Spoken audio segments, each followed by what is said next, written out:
Kepala diletakkan ke bawah dan kakinya diangkat ke atas. Satu kakinya ditarik ke kanan dan satu lagi ditarik ke kiri.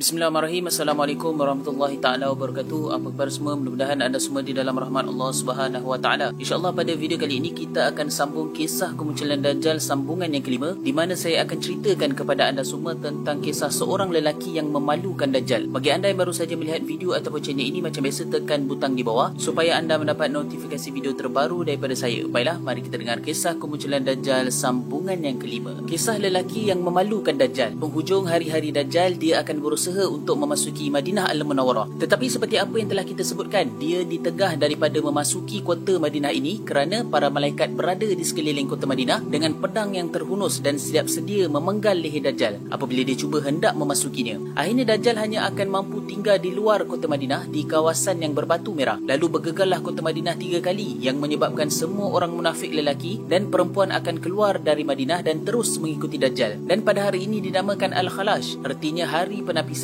kerana hanya yang tinggal di Madinah selepas kejadian ini hanyalah orang yang benar-benar beriman. Disebutkan dalam hadis Rasulullah bahawa ketika Dajjal sedang mengepung kota Madinah ini, tiba-tiba bangkit seorang lelaki yang kuat imannya sambil berkata kepada sahabat-sahabatnya, "Demi Allah, aku akan pergi menghadap Dajjal pembohong ini. Aku mahu memastikan betulkah dia Dajjal yang telah diberitahu kemunculannya oleh Rasulullah kepada kita." Maka sahabat-sahabatnya menasihatinya supaya jangan pergi menemuinya. Mereka bukan khawatir bahawa dia akan dibunuh oleh Dajjal kerana dia memang sanggup mati syahid, tetapi mereka khawatir dia akan terperangkap dengan godaannya. Namun lelaki ini tetap mahu keluar menemui Dajjal. Apabila dia sampai di hadapan pengawal-pengawal Dajjal, mereka bertanya kepadanya, "Engkau mahu ke mana?" Lelaki itu menjawab, "Aku mahu menemui pembohong ini yang telah merosakkan keimanan umat." Pengawal-pengawal Dajjal bertanya kepadanya, "Apakah engkau tidak percaya bahawa dia adalah Tuhan kita?" Lelaki itu menjawab, "Tuhan kami adalah Allah." Lalu para pengawal itu berkata kepada tentera mereka, "Bunuhlah orang ini." Lalu sebahagian daripada tentera itu berkata, "Bukankah Tuhan kita iaitu Dajjal melarang kita membunuh seseorang tanpa pengetahuannya?" Akhirnya mereka tidak jadi membunuhnya dan mengirim seorang utusan menemui Dajjal dan memberitahu kepadanya bahawa mereka telah menangkap seorang lelaki yang tidak percaya kepada ketuhanannya, bahkan dia menghinanya. Mereka juga bertanya apakah mereka akan terus membunuhnya atau mereka menyerahkannya kepada Dajjal untuk menyiksanya sesuka hati. Dajjal berkata, "Bawa orang itu ke sini, biar aku yang membunuhnya."